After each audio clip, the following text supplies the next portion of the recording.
Bom, o Sefer Hassidim, ele possui duas versões, né? Existe o manuscrito de Parma e uma edição de Polônia, né, dessas duas cidades italianas.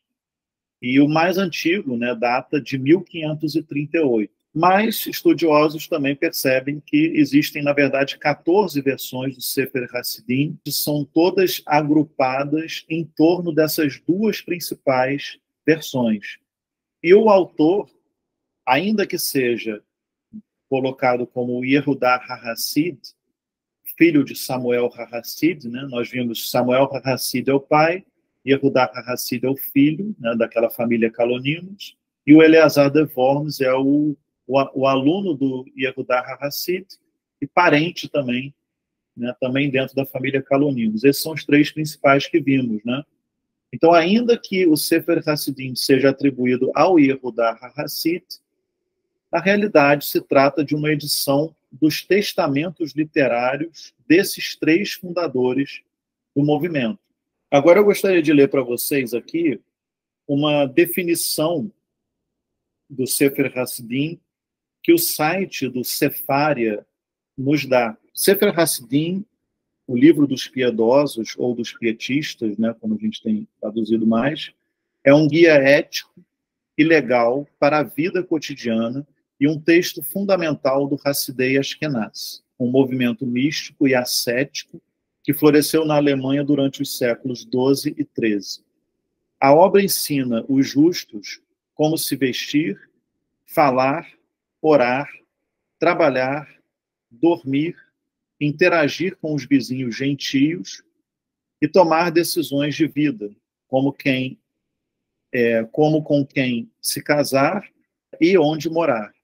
Coloca ênfase em evitar a honra, a riqueza, o prazer físico e o sexo extraconjugal. E as suas decisões legais são geralmente rigorosas. Dada a ampla atenção que a obra dedica aos detalhes realistas, é considerada uma fonte crítica para o estudo da civilização judaica na Alemanha medieval. Dada essa última informação que eu falei, eu também descobri na internet uma dissertação, né, de um rapaz chamado Cristiano Ferreira de Barros. Ele é da Universidade Federal Rural do Rio de Janeiro, aonde ele escreveu essa dissertação para obter o grau de mestre em História.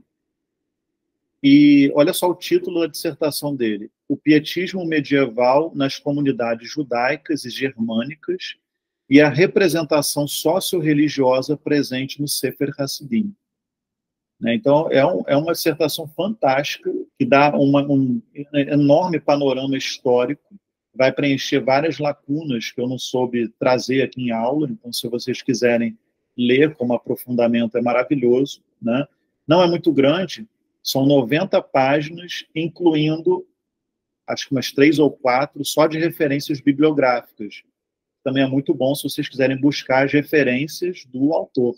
Sem mais, vamos então entrar no texto do Sefer Hassidim.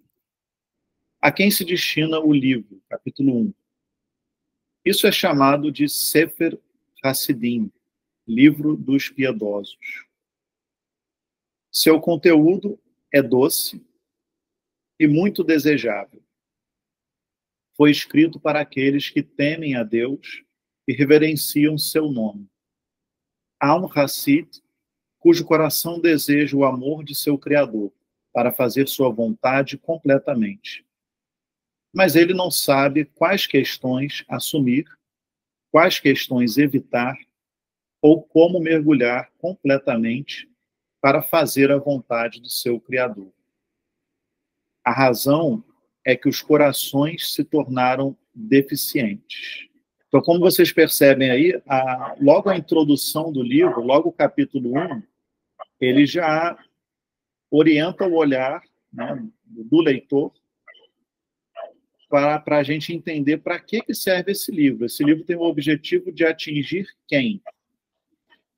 O objetivo é atingir o Hassid, Ele vai dizer mais à frente que não é um livro destinado aos ímpios, por exemplo, né? Aos perversos. Até porque os perversos achariam uma insanidade ele falar algo semelhante a isso, né? Mas é um livro, de fato, destinado à figura do Hassid, né? O Hassid, como a gente tem visto, seria, vamos colocar aí, como o equivalente ao cabalista, tá? Porque nessa parte da Europa, como a gente viu, era uma outra sociedade, né? Que não se alimentava daquela efervescência filosófica e teológica que Itália e Espanha experimentaram, principalmente a Espanha. Então, na Alemanha medieval, né, no Sacro Império Germânico, a figura do Hassid, ele vem representar esse místico judeu. Mas um místico judeu com profundas bases éticas, tá? Então, quando a gente fala Hassid, a gente pode fazer o paralelo como se fosse o Hassid, ele é o cabalista da Alemanha medieval. Tá? A gente pode fazer essa correlação, né? Salvo, obviamente, as certas proporções. A gente vê aqui, né, que o primeiro capítulo do Sefer Hasidim tem um caráter orientador. Né? O livro se destina ao Hassid e a gente percebe logo que tem um caráter orientador. Seguindo o texto, ele diz: há um Hassid que empreende muito e há outro que faz pouco. Mas se conhecesse e entendesse as questões de piedade, faria muito mais do que aqueles que fazem muito. É por essa razão que o Sefer Hasidim foi escrito, para que todos os que temem a Deus e aqueles que regressam ao seu Criador com um coração sincero possam ver, saber e compreender tudo o que devem fazer e tudo o que devem evitar. Né? Mais uma vez, essa ideia orientadora. O que é bom eu me aproximar?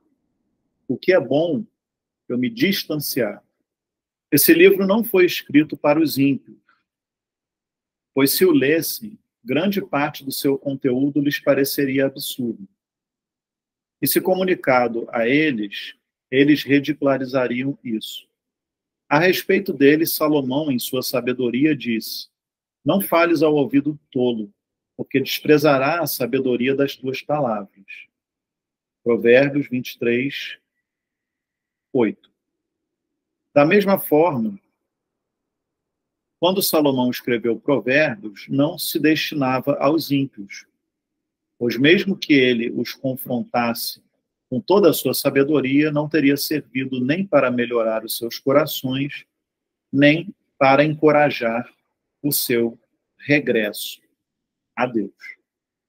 Ou seja, esse regresso a Deus que ele menciona aí é a Teshuvá, né? O conceito amplamente difundido no judaísmo de Teshuvá. Seguindo aí o raciocínio do Sefer Hasidim, falando ainda sobre o Salomão, ele falou apenas aos justos que ansiavam pela palavra de Deus. Ele lhes falou para que pudessem ver, compreender e se tornar sábios, como está escrito: porque os caminhos do Senhor são retos, e os justos andam neles, mas os transgressores tropeçam nela. Oséias, capítulo 14, versículo 10. Isso demonstra que o caminho da piedade, da humildade, do temor do Senhor é uma armadilha para os ímpios, mas uma ascensão para os justos. Então, aqui ele fala do caminho da Hassidut, né? O caminho da piedade que ele menciona aí seria o caminho da Hassidut, é essa palavra que está escrito no hebraico original, que seria esse pietismo, né? Da humildade, também uma palavra exaustivamente mostrada no Sefer Hasidim, que é a palavra anavá, e irá é o temor. O temor, como a gente sempre estuda, e eu sempre gosto de frisar, o temor reverencial. Estes são uma armadilha para os ímpios, mas é uma ascensão para os sadiquim, para os justos. Então, assim começa. Aqui está na íntegra toda a primeira parte do Sefer Hassidim. E agora a gente vai vendo excertos de outros capítulos que eu trouxe aqui para a gente. De que maneira é a raiz da piedade? Quando o coração de um homem se inclina para qualidades de piedade, isso se torna difícil para ele, porque todos zombam dele e o envergonham e dizem coisas para atormentá-lo e relembrar suas más ações anteriores, que ele não abandone sua piedade por causa dos escarnecedores, mas que ele adquira boas qualidades aos poucos, dia após dia. Quem ajunta pouco a pouco, crescerá. Segundo Provérbios, capítulo 13, versículo 11. Bom, aqui trata um pouco, né, dessa ideia da pressão social, né? A pressão social. Quando o ser humano muda, um processo de conversão, seja em que nível for, em que contexto for, a sociedade, entenda-se, a sua comunidade, aquele que está com você ali, aquelas pessoas que são do seu convívio, elas não conseguem fazer a sua imagem nova. Como se o cérebro delas, né, não conseguissem processar o novo ser. Então, no geral, a atitude é de zombaria, é de fazer pouco caso, né, é de lembrar constantemente, mas você antes fazia isso, você antes fazia aquilo, né, e agora você vem me falar de piedade, agora você vem agir assim, assado. Né? Então, essa resistência que a sociedade tem, né, ao diferente, à mudança, melhor dizendo, é isso que os Hassidei Ashkenaz tratam nesse excerto aqui. Né? E aí ele usa, ele vai falar em outros momentos também disso, ele usa a imagem dos letzim, que são os zombadores, ou os escarnecedores, que são imagens, são arquétipos, né, muito presentes na literatura sapiencial judaica, né, do Tanar, da Bíblia hebraica, como, por exemplo, os Salmos, ou também os Provérbios, né, que falam desses escarnecedores, desses zombadores, que zombam daqueles que cumprem os mandamentos, que zombam daqueles que querem, né, seguir um caminho espiritual, um caminho de Deus. Então, esse excerto aqui é uma orientação para que o Hassid resista na piedade. Ou seja, não permita que o externo, né, o faça desistir desse caminho da aquisição da piedade. A respeito disso é afirmado: se és sábio para ti mesmo. Provérbios 9, 12. Olha só que provérbio maravilhoso é esse do rei Salomão. Né? Se és sábio para ti mesmo. Ou seja, não busque aprovação, não busque alguém que confirme a sua sabedoria. Né? Você não precisa disso. A respeito dos escarnecedores está escrito: eles fazem do homem um ofensor com palavras. Isaías 29, 21. Ou seja, eles, os escarnecedores, falam mal daqueles que cumprem os mandamentos. É um grande pecado dizer a um penitente: lembra-te dos teus atos anteriores, depois de ele ter evidenciado, através de boas ações, o seu desejo de adquirir as qualidades da piedade. Né? Então, o Sefer Hassidim coloca como um grande pecado dizer ao penitente, o penitente é o Baal Teshuvá, que a gente viu em aula, ou seja, o senhor da Teshuvá, né, aquele que está fazendo o movimento de Teshuvá, de restauração. É um grande pecado chegar para esse Baal Teshuvá e falar: lembra do que você fez de errado no passado. Porque esse Baal Teshuvá já evidenciou, pelas suas atitudes, de que ele quer adquirir as qualidades da piedade. Né? Não quer mais estar num caminho pecaminoso. Né? Então, não é lícito, né, dentro da ideia do Sefer Hassidim, você jogar um balde de água fria, né, sobre aquele que está fazendo a techuvá. Talvez por conta desse ponto que o Sefer Hassidim apresenta aqui para a gente, que nós vemos o quanto que os Hassidei Ashkenaz também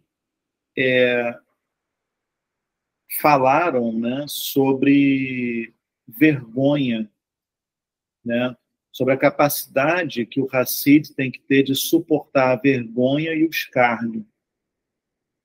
Porque para um ser humano normal, vamos chamar assim, de carne e osso, né, que, enfim, que cede à pressão social, ele não vai se manter, né, firme na sustentação de algo. Ele logo vai fazer alguma coisa para poder se diluir no senso comum. O Hassid é aquele que tem que ficar em pé e resistindo ao máximo, ainda que ele seja o escárnio para milhões de pessoas à sua volta. Né? Ele mantém a sua conduta quase como uma teimosia, né, até o final.